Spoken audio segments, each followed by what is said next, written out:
mà đang mong phim đấy em đi thấy nào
salin rete bim saya tahu nak sana ansari ge nulang we dong oh tiyan ko sadin ko magi ngadnai pangedian dia sirutu ya sial pau mege babu tai anapiye tiem lan sai rakang atara gaya na sosire mai na sayang abu ora dina sasali dewan ya na sobelai na kuta parra jadi muai se kata ya pemaki deui dia mai ate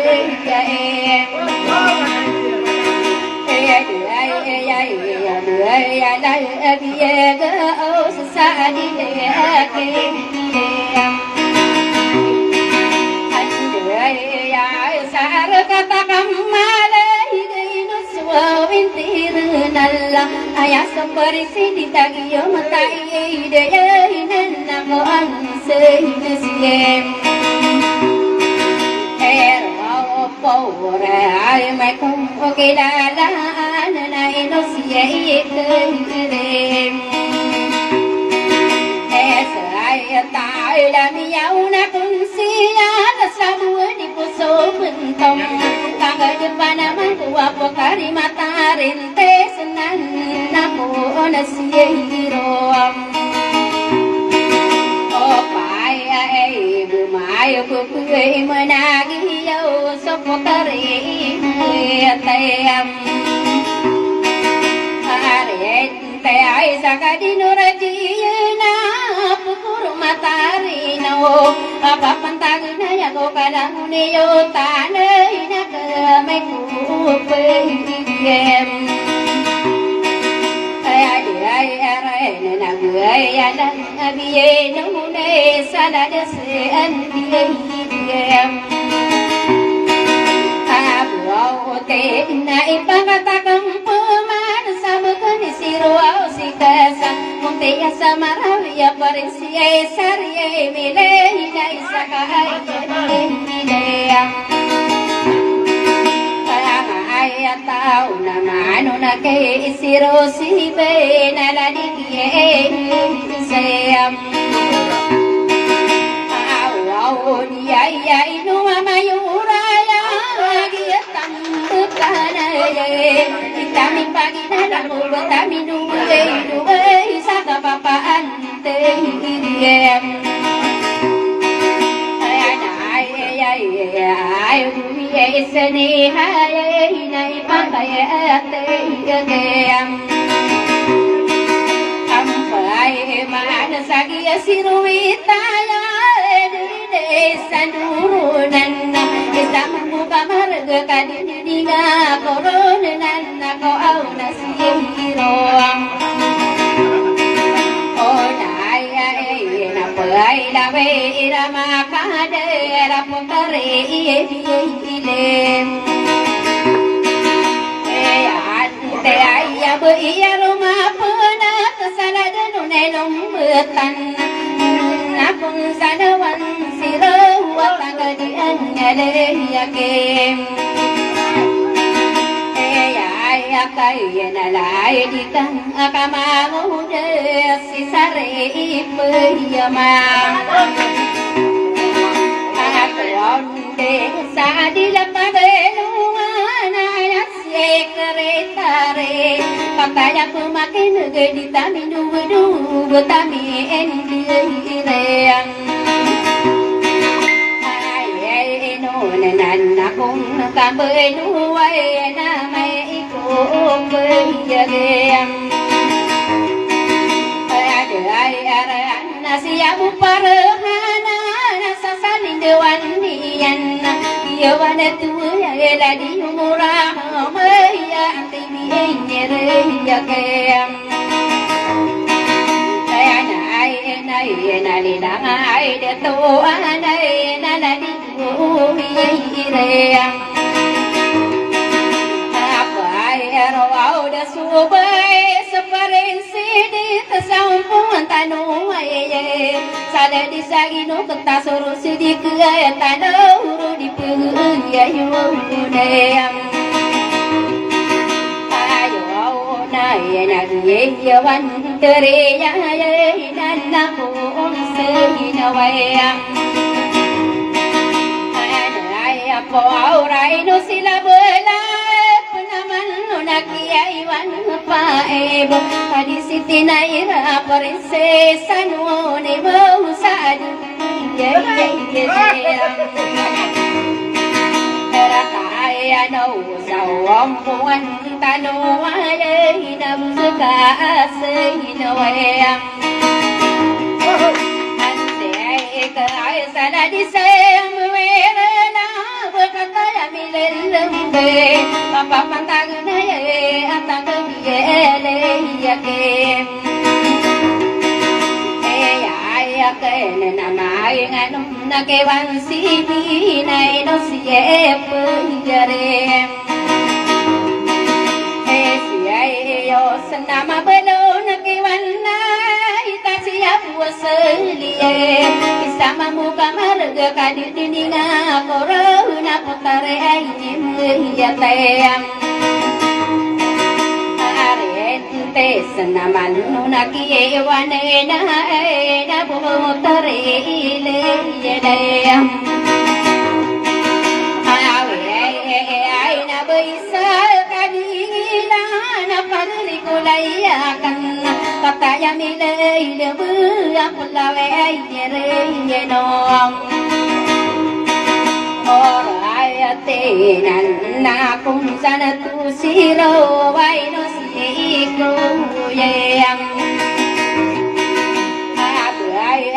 ai na gua uska tuanti wana nani ye budi lalla kata ya pemakin saka papan te yeyang ay nama ano nakiye tuwenti tu wai no siese tem Allah na ino suwa udita na sasaling duwan niyan ay ditu wanti ay tari ala dita ay yedayam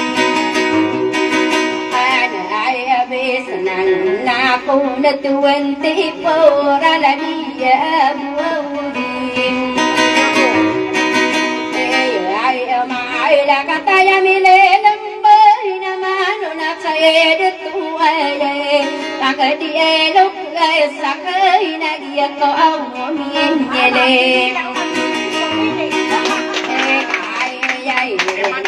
ye tomar hinera no suyo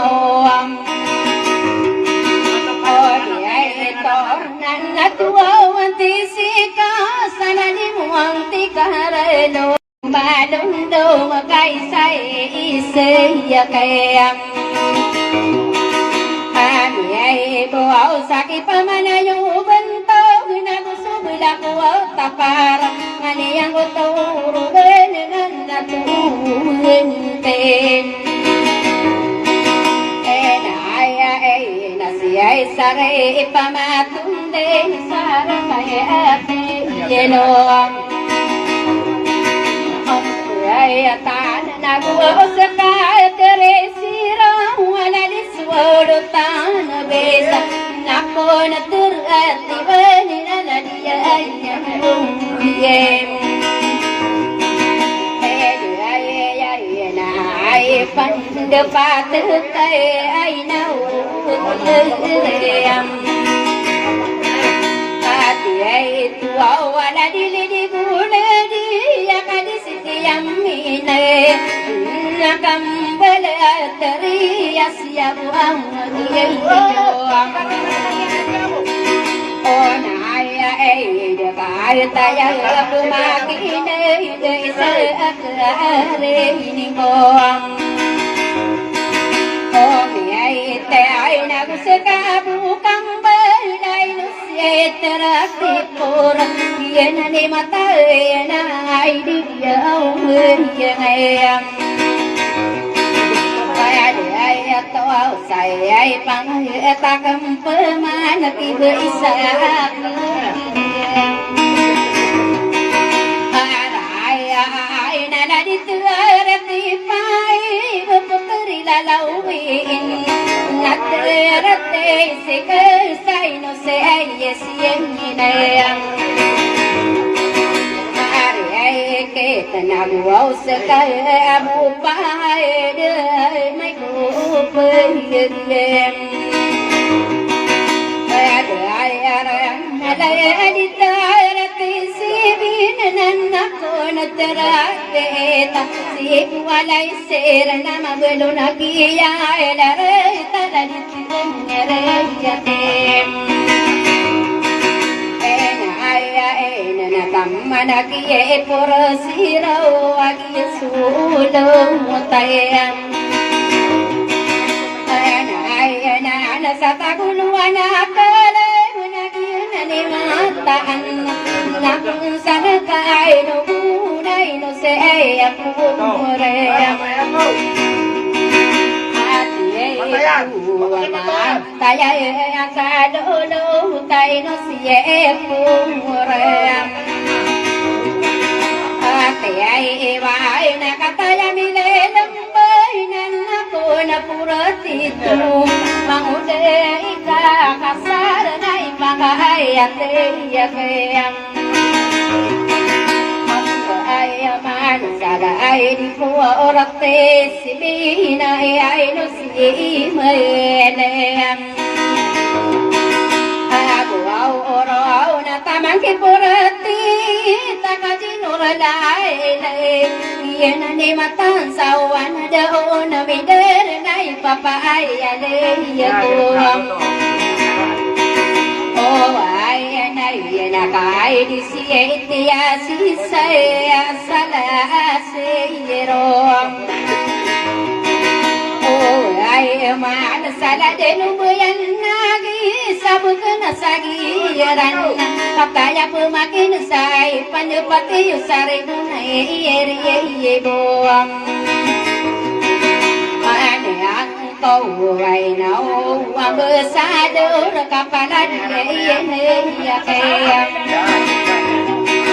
Ako ay na mga bilang tao kanilang kapurase Diruming pungay lalay nanay iye kong sa dua di komo yang kasari, ang